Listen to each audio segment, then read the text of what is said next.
Behind every magical moment at Disney parks stands an army of cast members, bound by rules you'd never imagine. From secret codes for vomit spills to a polite insult disguised as "have a magical day," these employees navigate bizarre height requirements, forbidden gestures, and even romantic relationship relocations. They point with 2 fingers, never say "I don't know," and might be wearing someone else's real hair on their head. Here are 15 weird facts you didn't know about Disneyland cast members. Fact 1. The 2-finger point rule. If you've ever asked a Disney cast member for directions to find a particular attraction or restaurant, you might have noticed something unusual about the way they pointed you in the right direction. Instead of using a single index finger like most people do, cast members are specifically trained to point with 2 fingers together or to use their entire open palm when showing guests where to go. This isn't just a random quirk or a cute Disney tradition, it's actually one of the very first rules that every cast member learns during their initial training with the company. The reason behind this unusual gesture goes back to Disney's commitment to making guests from all around the world feel welcome and comfortable. As the Disney parks began attracting visitors from different countries and cultures, the company's leadership recognized that pointing with a single finger is actually considered extremely rude, improper, or even offensive in many parts of the world. In some cultures, the gesture can be seen as accusatory or demeaning, which is obviously the exact opposite of the welcoming atmosphere Disney wants to create. By teaching cast members to use the 2-finger point or an open-handed gesture instead, Disney ensures that no guest feels disrespected or uncomfortable, regardless of where they're from. This rule dates all the way back to Walt Disney himself, who followed this same practice when he would give tours or point out different features of his parks. There's actually an interesting story behind why Walt used this gesture in old photographs. Some people say that vintage photos used to show Walt pointing at various attractions while holding a cigarette between his 2 fingers, and when the company later wanted to distance itself from smoking, they airbrushed the cigarettes out of the pictures. The result made it look like Walt had always used the 2-finger point, and the practice became an official Disney standard that every cast member must follow to this day. Fact 2. Have a magical day, secret insult. If a Disney cast member tells you to have a magical day after a tense interaction, you might want to think twice about what they really mean. While this phrase sounds like the most cheerful send-off imaginable, it's actually become an insider code among cast members for expressing frustration with difficult or rude guests. Former cast members have openly admitted that when they use this specific phrase with a guest who's been particularly unpleasant, they're really delivering what's known internally as the Disney FU. The way it works is all about context and delivery. If you've had a pleasant, normal interaction with a cast member and they wish you a magical day, they genuinely mean it and want you to enjoy your time at the park. However, if you've just spent several minutes yelling at a cast member, complaining excessively, or treating them disrespectfully, and they respond with an overly cheerful, "Have a magical day," that's when you know you've received the polite Disney version of being told off. The phrase allows cast members to maintain their professional composure and follow Disney's strict customer service standards while still expressing their true feelings about the interaction. This practice became so well known among cast members that Disney management eventually had to address it. Some locations even discouraged the use of the phrase because it had taken on this negative connotation within the cast member community.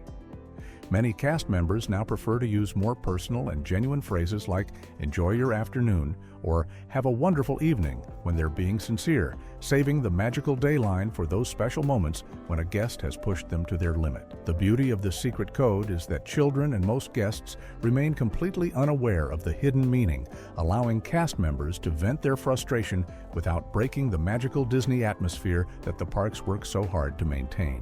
Fact 3. They can never say, "I don't know."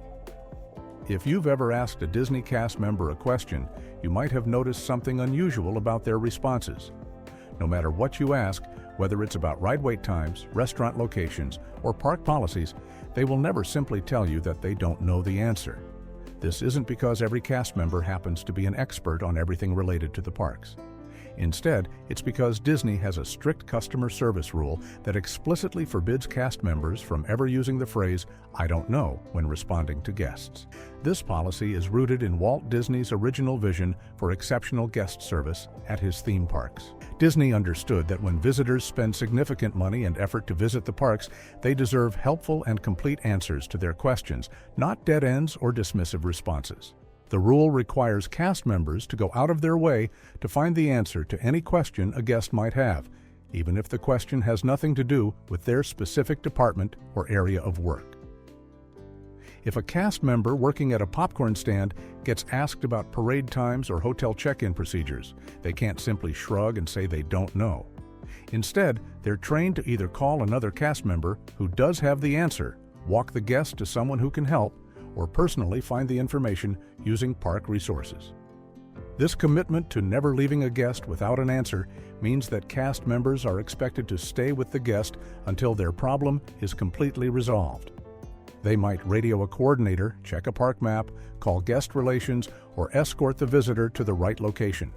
But abandoning someone mid-question is never an option. The policy applies to all cast members regardless of their role, whether they're selling merchandise, operating rides, serving food, or cleaning the parks. Disney's training emphasizes that providing this level of service is what separates their parks from other entertainment venues and keeps guests feeling valued throughout their entire visit. Fact 4. Secret code language for emergencies. Disney cast members speak an entirely different language when things go wrong at the parks, using a system of secret codes that allows them to communicate problems without alarming guests or disrupting the magical atmosphere. When someone gets sick on a ride, cast members don't announce that there's vomit everywhere. Instead, they radio for a code V, or sometimes call it a protein spill, which alerts custodial teams to rush to the location with cleaning supplies while keeping everyone around them blissfully unaware of what just happened. The same goes for bathroom accidents, which are handled with a code P to indicate that someone needs to deal with a urine situation quickly and quietly.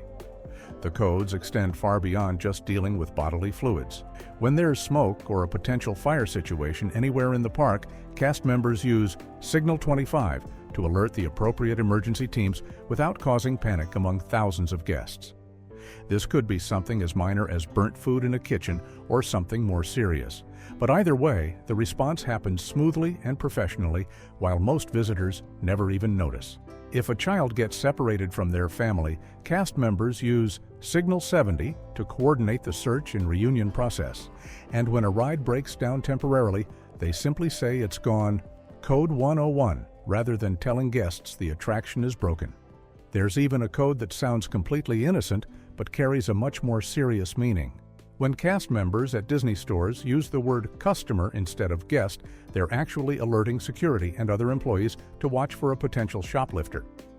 Disney famously calls all visitors guests, so switching to customer immediately stands out to trained cast members as a warning. The entire system exists to maintain the illusion of perfection at the parks, allowing staff to handle everything from medical emergencies to maintenance issues without ever breaking character or shattering the magic for families who've spent thousands of dollars to be there. Fact 5. Character performers use real human hair. Disney's commitment to realism extends to some surprisingly unusual places, including the use of actual human hair on certain animatronic figures and character costumes throughout the parks. One of the most notable examples can be found on the Pirates of the Caribbean ride, where the pirate figure sitting on the bridge with his leg dangling over the side as boats pass underneath features genuine human hair rather than synthetic materials. This attention to detail was particularly important during the ride's early years, when fake hair materials simply didn't look convincing enough under the lighting conditions and close viewing distances that guests experienced. The decision to use real human hair wasn't made lightly, and it speaks to the level of authenticity that Disney Imagineers were determined to achieve when creating these immersive experiences. Real human hair moves more naturally, catches light in a more realistic way, and maintains its appearance better over time compared to the synthetic alternatives that were available when many of these attractions were first built. This pirate figure in particular sits in a position where guests in the boats pass directly underneath him, meaning people get an extremely close look at the details of the character as they float by. Beyond this specific pirate figure, Disney has used real human hair in various other applications throughout the parks over the decades. The practice was more common in the earlier days of the parks when synthetic materials weren't as advanced as they are today. Some character performers, particularly those playing face characters like Disney princesses, also wear wigs made from real human hair to ensure that every appearance of a character looks exactly the same. Even though the performer inside might change from shift to shift or day to day, the hair color, style, and texture must remain completely consistent so that guests believe they're always meeting the one and only version of their favorite character. Fact 6. Strict height requirements by the half-inch Disney doesn't just prefer certain heights for their character performers. They require them down to fractions of an inch.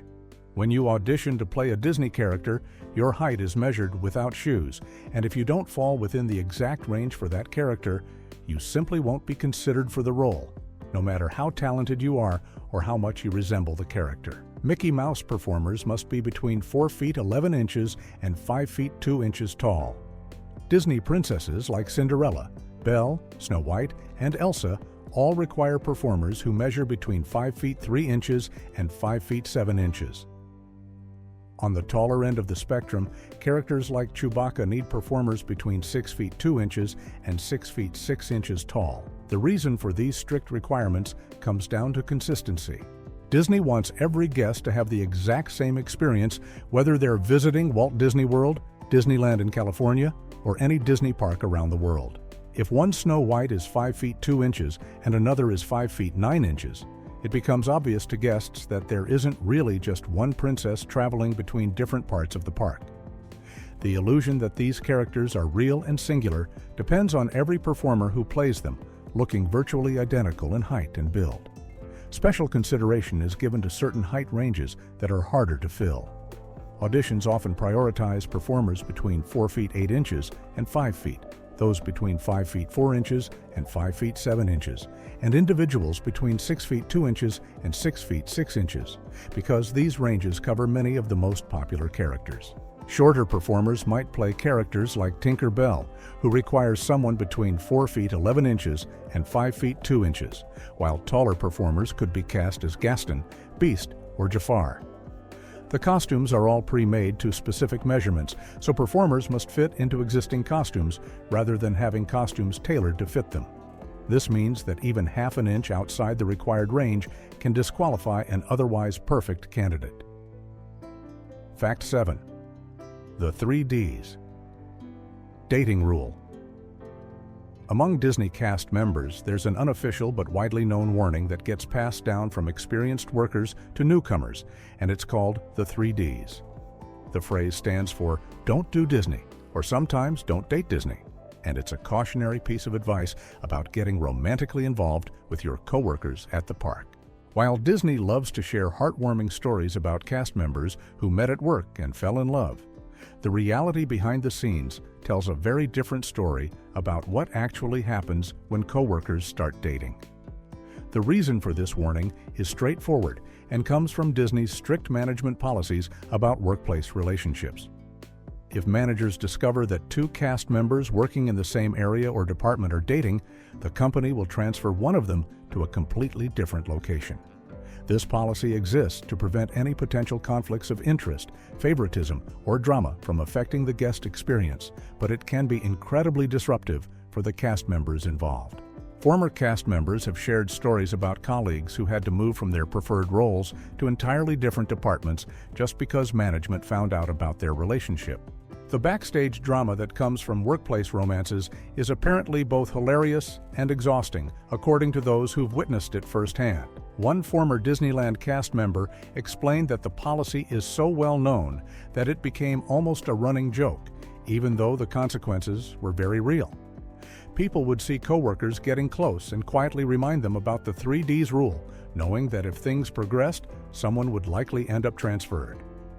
The irony isn't lost on anyone that Disney publicly celebrates cast member love stories and even features them in promotional materials, while simultaneously enforcing policies that separate dating couples. The unofficial rule has become such a significant part of cast member culture that new hires learn about it almost immediately, often before they even finish their training period. Fact 8. They're called cast members, not employees. At Disney parks, you'll never hear workers referred to as employees or staff members. Instead, everyone who works at Disney is called a cast member. And this isn't just a cute marketing term. The language comes from Walt Disney's vision of treating the entire park experience as one giant theatrical production. This theatrical mindset extends to every aspect of how Disney operates, creating a complete entertainment experience from the moment guests enter the gates until they leave. The terminology goes much deeper than just the job title. When cast members put on their work clothes each day, they're not wearing uniforms. They're wearing costumes, regardless of whether they're dressed as a princess or simply wearing khaki pants and a polo shirt to work at a popcorn stand. Every piece of clothing is considered part of the show, designed to fit the theme of whatever area of the park they're working in. A cast member working in Frontierland might wear Western-themed attire, while someone in Tomorrowland would wear something more futuristic. The theater language continues with how Disney describes different areas of the park. Any location where guests can see you is called being on stage. This includes all the rides, restaurants, walkways, and shops throughout the park. If you're on stage, you're performing for an audience, and you're expected to maintain the Disney magic at all times. On the other hand, any area that guests aren't allowed to enter is referred to as backstage. These backstage areas include break rooms, storage facilities, and the tunnels underneath Magic Kingdom, where cast members can move between different lands without being seen. This deliberate use of theater terminology serves an important purpose. It constantly reminds every cast member that they're part of a live performance happening every single day.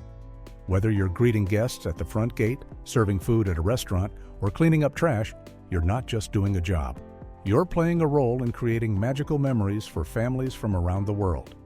The language reinforces that every interaction matters and that guests should never see anything that breaks the illusion of being in a magical place separate from the real world. Fact 9. Free park access has blackout dates. One of the biggest perks of working at Disney is free entry to the theme parks, but it comes with some surprising restrictions that most guests never realize. Cast members receive what's called a main gate pass, which allows them to enter any Disney park for free whenever they want, but only when the parks aren't too crowded. During busy times like major holidays, summer vacation periods, and when new attractions open, cast members can be blocked out entirely so that paying guests can get in instead. The company prioritizes revenue over employee access during these peak periods, which means cast members might not be able to visit the parks during the exact times when everyone else wants to go. The system gets even more interesting when it comes to bringing friends and family along for the visit. Cast members who have worked for Disney for less than 15 years receive what's called a Blue Main Gate Pass, and they're limited to bringing guests into the parks only 16 times per year. Once a cast member hits the 15-year mark with the company, they're upgraded to a Silver Main Gate Pass, which removes that limitation entirely and allows them to bring guests in as many times as they want throughout the year. However, there's an important catch that applies to everyone regardless of their pass level. The cast member must physically enter the park with their guests at the beginning of the day and stay with them during their visit, because if those guests cause any trouble or behave inappropriately, the responsibility falls directly back on the cast member who brought them in. These passes work at Disney parks around the world, including both Disneyland and Walt Disney World, as well as parks in Paris, Hong Kong, and Shanghai. The one major exception is Tokyo Disneyland, where cast member passes don't provide access. Cast members also need to make park reservations in advance, just like regular guests do, and even with a valid pass, there's no guarantee they'll get a reservation on the day they want to visit. Fact 10. Character performers can't hold children. If you've ever watched a young child eagerly reach up to hug Mickey Mouse or Winnie the Pooh at Disney parks, you might have noticed something interesting. While the character will happily hug the child back or pose for photos, they will never pick up or hold that child in their arms. This isn't because the cast members inside the costumes don't want to, but because Disney has a strict safety rule that forbids fur character performers from lifting or holding guests' children under any circumstances. The reason for this rule comes down to visibility, or rather, the serious lack of it. When cast members are inside those full-body character costumes, their vision is extremely limited.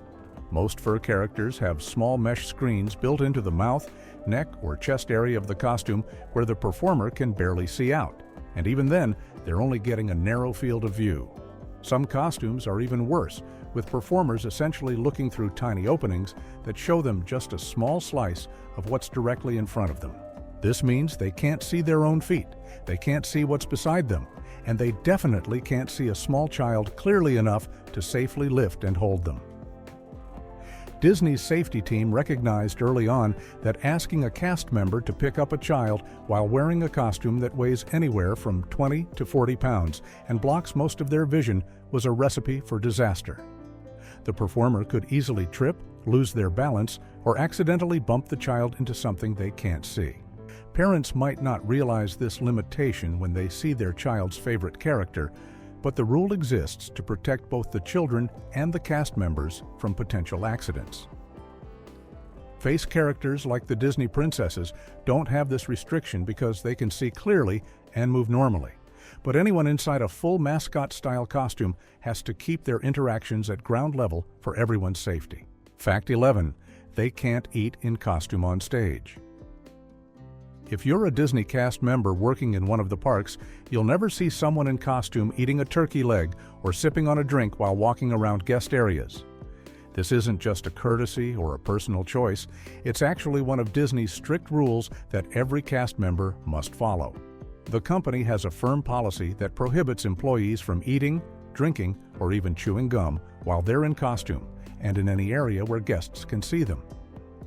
This rule exists to help maintain the carefully crafted illusion that Disney works so hard to create.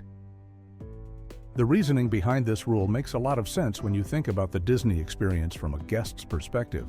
Imagine seeing Cinderella taking a bite out of a hot dog or watching a character from Star Wars Galaxy's Edge drinking a soda while walking through the land. It would immediately break the fantasy and remind everyone that these are just regular people doing a job, rather than the magical characters they're supposed to represent. Disney wants guests to feel fully immersed in the story and setting of each area of the park, and seeing cast members eating in costume would pull people out of that carefully maintained world. So what happens when cast members need to grab a snack or take a drink of water during their shift? They have to go backstage to one of the employee-only areas where guests aren't allowed. Many cast members will also change out of their costumes if they want to eat in designated break areas, or they'll wait until they're completely off duty and away from guest view. The backstage cafeterias at Disney parks are specifically designed for this purpose, giving cast members a place where they can relax, eat their meals, and take a break from maintaining their character without worrying about breaking the magic for any guests who might be nearby. Fact 12. Customer means shoplifter. If you're walking through a Disney store and hear a cast member suddenly refer to someone as a customer, you're actually witnessing a secret alert system in action. Disney has always been very particular about the language used in their parks and resorts, and one of the most well-known pieces of terminology is that visitors are always called guests rather than customers.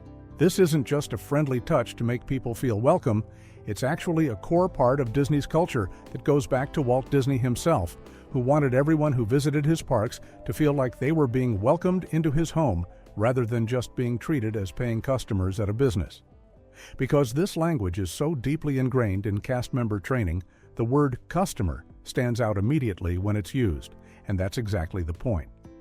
When a cast member needs to alert their coworkers or security about a potential shoplifter without causing a scene or tipping off the person in question, they'll switch to using the word customer in their communication.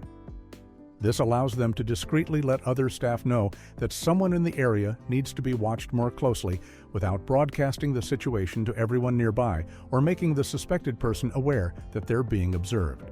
The system works because it's subtle enough that most guests would never pick up on it. But cast members who have been through Disney's training programs know instantly what it means when they hear that specific word. It's part of a larger network of code words and phrases that cast members use throughout the parks to handle sensitive situations without breaking the magical atmosphere that Disney works so hard to maintain. Whether someone is using the word over a radio or saying it to a nearby coworker, the message gets across quickly and quietly, allowing security or management to respond appropriately while keeping the experience pleasant for all the other guests who are there to enjoy their day at the park. Fact 13. Character training includes gender swapping. When you're watching Mickey Mouse wave to crowds or Goofy stumble around the park, you might assume that male characters are always played by men and female characters are always played by women. That's actually not how it works at all. Disney cast members who perform as characters can play both male and female roles regardless of their own gender, as long as they meet the specific height requirements for each character. This means a woman might spend her morning as Minnie Mouse and her afternoon as Goofy, or a man could portray both Mickey and Minnie during different shifts throughout the week. The reason this works is simple, but might seem strange at first. Since these are full-body costume characters where the performer's face is completely hidden inside a sculpted headpiece, guests never see who's actually inside. What matters isn't the gender of the person wearing the costume, but rather their ability to bring the character to life through body movements and gestures. A 5-foot-tall cast member who can play Mickey Mouse has the exact same height qualifications to play Minnie Mouse, so Disney trains them to portray both characters depending on where they're needed that day. During their training sessions, character performers learn how to embody the distinct personalities and movement styles of multiple characters across the gender spectrum. They study how male characters like Mickey or Donald Duck move with broader, more exaggerated gestures, while female characters like Minnie or Daisy Duck often have more delicate and graceful movements. The training includes watching the original animated films over and over again to understand each character's unique mannerisms, walking style, and way of interacting with guests. Cast members practice switching between these different movement patterns until they can convincingly portray any character within their height range, regardless of whether that character is male or female. This flexibility allows Disney to staff their parks more efficiently while maintaining the illusion that each character is a singular, consistent personality rather than multiple different performers throughout the day. Fact 14. Regular silhouette checks for characters. If you're a character performer at Disney, your job comes with something most people would never expect: regular body measurements to make sure you still fit the role. Every few months, character cast members have to go through what's called a silhouette check, where Disney measures them to ensure their body shape and size hasn't changed since they were first hired. This requirement exists because Disney needs every single person playing a character to look identical to maintain the illusion that there's only one Mickey Mouse, one Cinderella, or one Goofy in the entire world.